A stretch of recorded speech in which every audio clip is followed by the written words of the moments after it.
Welcome. This is a webinar on designing your life. My name is Danielle Lake. I am the Director of Design Thinking here at Elon and a faculty member.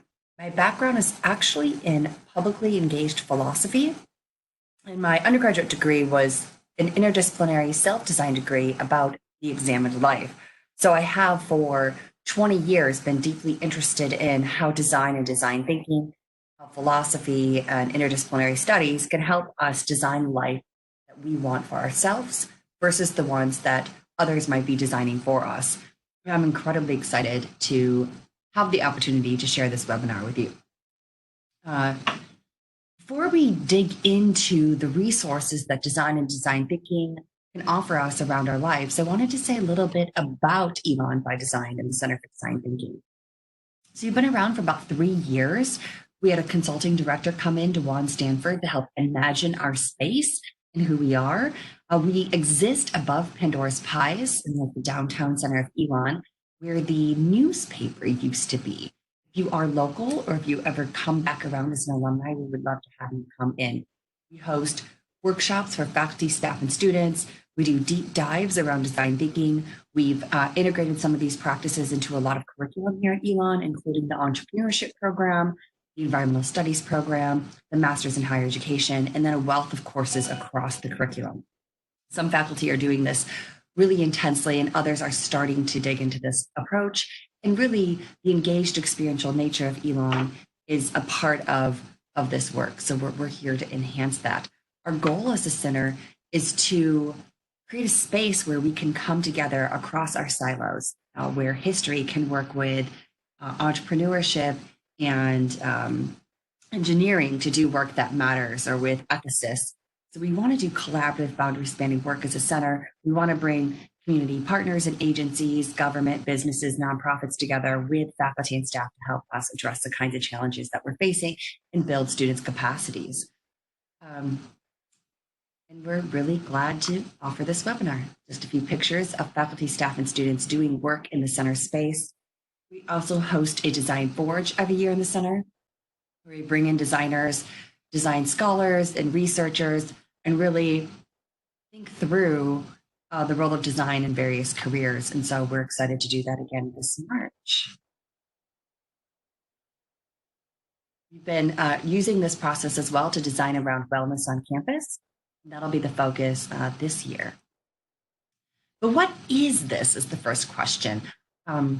We describe it in 3 ways. It is a process, a set of methods to support that process. And over time, if you engage in these methods, you start to develop that mindset for shifting into who we want to be, or breaking habits that are not productive towards those that you want to have in life. So a problem finding and a problem solving process, a process for creative collaboration, for thinking outside of the structures of our current culture and trying to move forward on those goals. Another way we've described this is as a discipline. And we use the word discipline because it's actually a lot of hard work, a discipline of finding problems that are worth solving. Studies are showing that we'd rather not have a problem as humans. We'd like to leap over the problem or deny there is one or blame others for it. Problems are at best uncomfortable, disorienting. They don't feel good. And so the brain has evolved to try to get rid of a problem as quickly as possible. And if the problem's I'm hungry and I want to eat, to some extent, getting rid of that problem quickly isn't too problematic. Although there you could see the problems when we're not choosing the right kinds of nutrients to sustain us. But when we get into more and more complex problems, jumping over the problem or trying to solve it quickly or trying to blame others doesn't get us where we want to go. And so figuring out what the problem is actually a struggle. It's a lot of work. It requires a lot of energy, and there can be some internal resistance to that. And design thinking is intended to help press back against those resistances, to help hold space for better understanding the complexities of the situation so that we can design responses more likely to yield the kinds of improvements we want to see in the world. So it's about figuring out what the problem is, deciding if it's worth solving, and then actually doing something about it. That's the next part of the definition, creating viable responses in response to that problem. By viable here, we mean that we want to close the gap between our dream future reality and what we can do under the constraints of now. So this is not simply about dreaming big. This is also about moving towards those goals. So we want to think outside the current structures, think outside the obvious, but we want to move forward. And the prototyping stage of design thinking is about what we could do under the constraints of now to press towards that change we want to see. So real quick, at Elon, we have our own visual model. There are a lot of models out there. Most of them begin with empathy. And that's really valuable to deeply understand the needs of others in the situations we're confronting if we're going to design for ourselves and for others.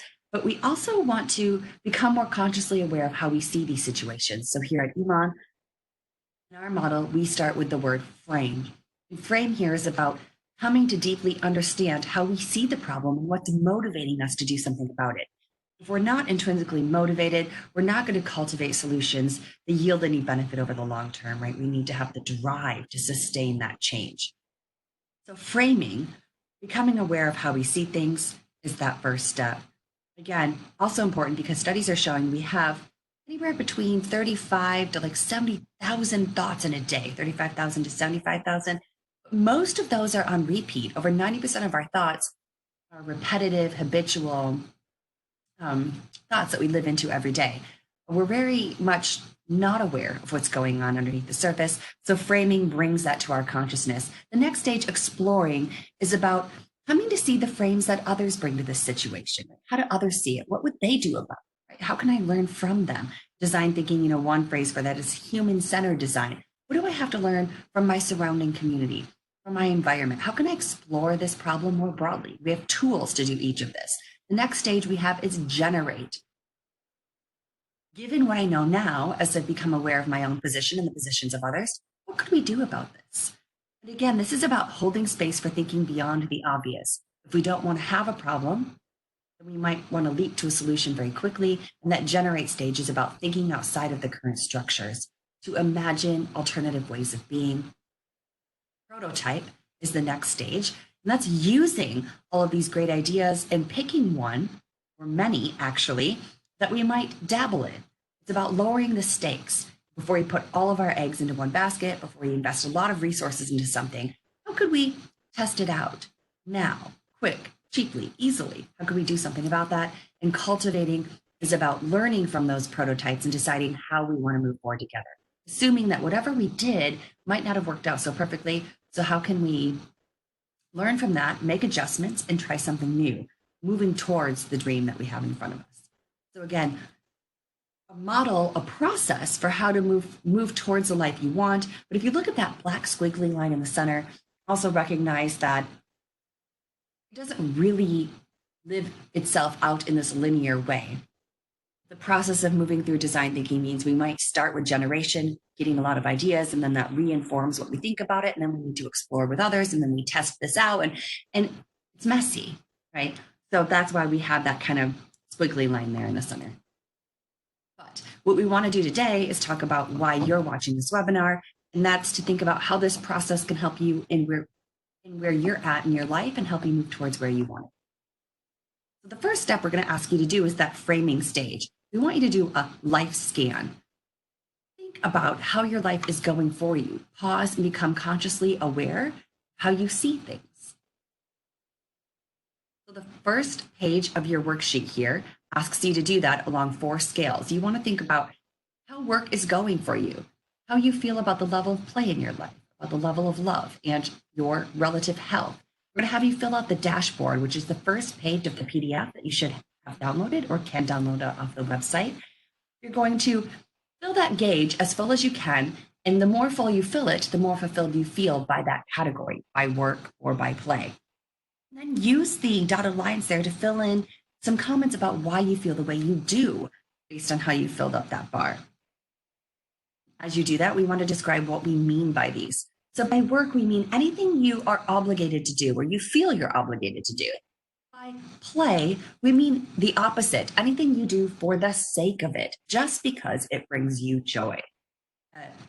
For love, Think about all kinds of love. We don't simply mean romantic love. We mean the love you might have for friends or community, the love you have for pets and for yourself. How much love is in your life? Compare that to how much you want to have. And then finally, for health, we also mean this in a very holistic way, not simply your physical health, although that's critical. And by physical, we mean your the amount of sleep you're getting, your exercise, your diet, all of that. But we also mean your mental, emotional, spiritual well being. So, health in a very full way. As you consider that, think about your levels of work.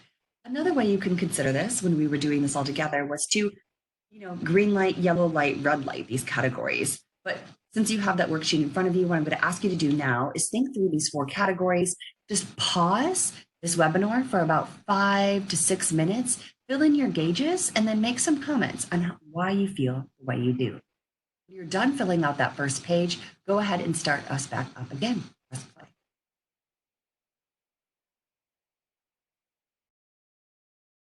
So now that you have the first page of this filled out, what I want you to think about is where you see an opportunity for change or improvement. I recently moved here this past summer, and when I was thinking about my own life, my work bar was relatively full, but because it was a new position, there were some struggles there. And my play bar was relatively full, but I thought about how could I pull those back in together? Or how could I bring play back into my family life in order to encourage that love and connection? And so what you're doing is you're trying to uncover opportunities to weave these together, maybe supporting your health through play, in order to think about how you can innovate, prototype around what you're uncovering now that you have framed that. So it's the exploration piece that we're going to do next. I did want to pause here and let you know that another great resource for you as you're exploring is not only to share your findings with those in your life and ask them to talk about what they uncover if they were to fill out this worksheet, but to explore what research has to say on this. If you're interested, take a look at this TED Talk, What Makes a Good Life, Lessons from the Longest Study on Happiness out of Harvard. What they found was, despite our culture's obsession with caring about money, reputation, and more and more prestige, the only thread of connection they found between the longest study we've ever conducted on humans is that what makes us happy is deep, quality relationships of trust and connection.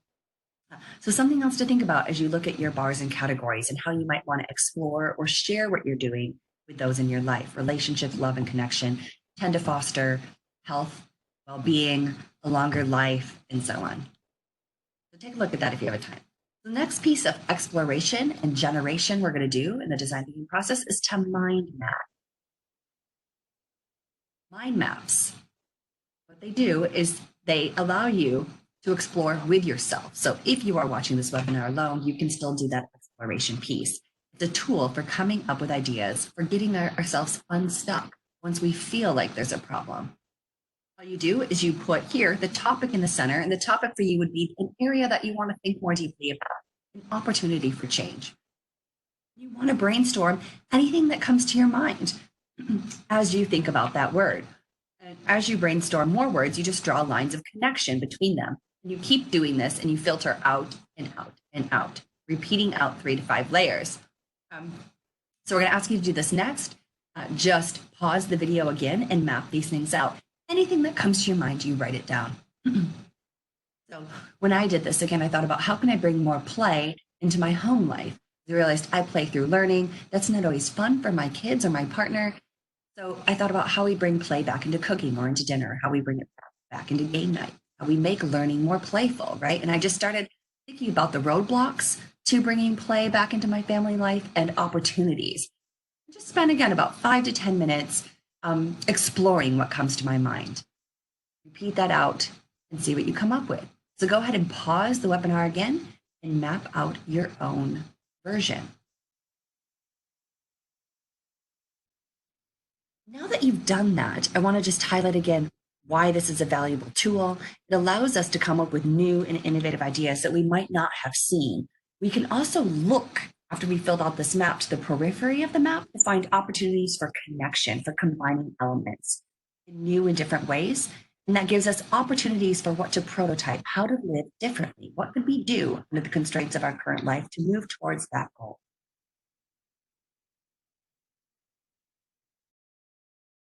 The point here is that we're actually very visual and embodied learners. And mind maps force us to visualize what we're thinking, to bring it to our awareness. And then they hold us accountable to that when we wrote it down. Again, they help us get new ideas and therefore get unstuck. And that's the generate stage of design thinking. The next piece I want to focus on is about trying to get us to think beyond the one possible future that we often have in mind for ourselves. Again, if we don't like a problem, we don't want to have a problem, we might try to solve it really quickly and assume that there's one possible solution. One of my sadnesses about being a faculty member in higher ed for 15 years is when students don't end up where they want to be, but also when they end up where they thought they wanted to be, and it's nothing like what they thought. They're devastated by that, right? So life, the dream vision of life doesn't always work out the way we want it to. And this next piece is about thinking outside of that one possibility, holding space for many ways to live into your best life, and or prototyping different possible versions of who you want to be. So what we're going to do is a 3x3. This allows us to explore different possible timelines, futures for ourselves, activities, events, and accomplishments that you might want to live into over the next 3 years. The key is to come up with 3 radically different alternatives. I don't want to come up with 3 versions of the next 3 years that I can live out simultaneously. For me, that would be like, we could get a family dog, we could travel to this place, I could seek a promotion or not, like all of those things could happen at the same time. I want us to think about 3 very different kinds of futures. Another example for why and how this is valuable comes from the Tolstoy novel, The Death of Ivan Ilyich, where he assumes that there's only one possible way to live a good life, and he follows the good life that was assigned to him by society, not realizing until he's dying that none of it led to happiness or well-being or a good life, and it's now too late. This kind of strategy about imagining radically different possible futures and trying them out through prototypes breaks down that sadness, that failure, and allows us to live into who we want to be more intentionally, more iteratively. Right? You have 3 possible versions of your next 3 years. I can give you some examples here. My obvious next 3 years could be to continue on this role, to get a dog, to stay in the school systems, to fix our home. Something fun might be to go abroad and try to work there, to move the family for a semester. Something scary would be to not work because I've only ever worked, or to become a yoga instructor, or to take on the care of my parents as they age. Those are 3 very different possible futures. And a way to explore those possible futures, you could think through your obvious one, maybe a radically fun one, maybe something a little scary that you might want to explore. So go ahead and pause the video now and give yourself about 10 minutes, maybe 15, 5 minutes each, and think of your 3 radically alternative futures. Hold space for activities, events, milestones that you might want to accomplish along that timeline. Go for it.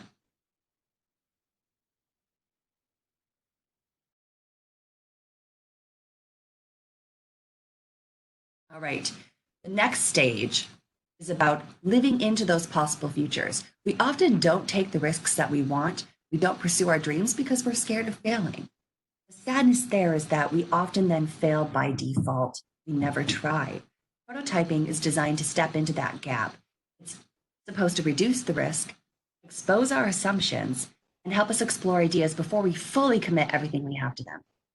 Means a good prototype is going to be cheap. And by cheap here, I don't just mean money. I mean quick and easy. One of the greatest resources we have is our time and our energy, and we can't ever get that back. So you want to use it wisely. How could you test out these possible futures in a cheap, quick, and easy way? That's this next step. Consider your 3 possible futures and choose one thing you want to learn more about. And then talk with the people in your life, do research on it, and come up with ideas on how you could prototype that. How could you test it out in a cheap, easy, and quick way? The goal is to explore that possible future before you fully commit to it. So for me, this would be that my family desperately wants a dog, and I'm not sure that's really right. My 6-year-old is honestly kind of scared of dogs. I'm not sure anybody's going to help take care of the dog. So what could we do to reduce the risk of taking that on? And that would be babysitting other dogs or fostering dogs or making connections, going to the pound, that kind of stuff.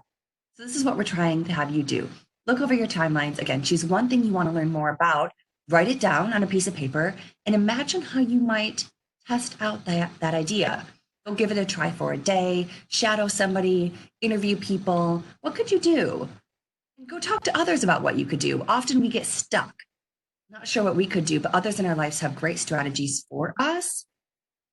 So make sure you reach out to them. And this could be you want to write a book, you want to produce a movie, you want to explore a new career, meet new people, whatever it is. Get ideas, do research, immerse yourself to figure out how you can move towards that goal.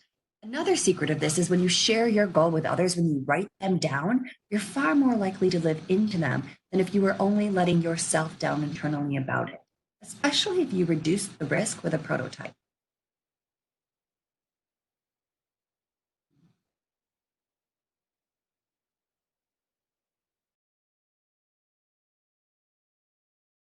So again, the lessons here are that we do have many possible futures. Studies are showing that graduates today are likely to have over 24 different jobs in a lifetime. There are so many ways we could live into who we want to be that we would find fulfilling. Let's play with them. Let's figure out what we want to do. Let's do lots of stuff. Another great insight, I hope, is that prototyping is a great way to explore what you want before you fully commit.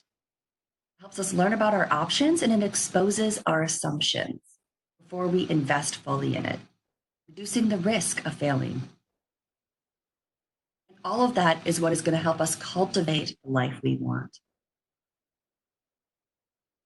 So when we ran this webinar live, what I did was ask everyone to share, what are you committing to? If we don't share what we're committing to with others, it's so much more likely that we don't follow through on it. Make sure we do that. A couple resources I wanted to send your way. One is the Designing Your Life. There's a website, there are books, there's toolkits and journals and lots of resources to help you move into who you want to be. Commit to trying your ideas. Reach out, find an accountability partner, keep yourself on track. And the last thing I want to say is that we would love to continue to connect with alumni.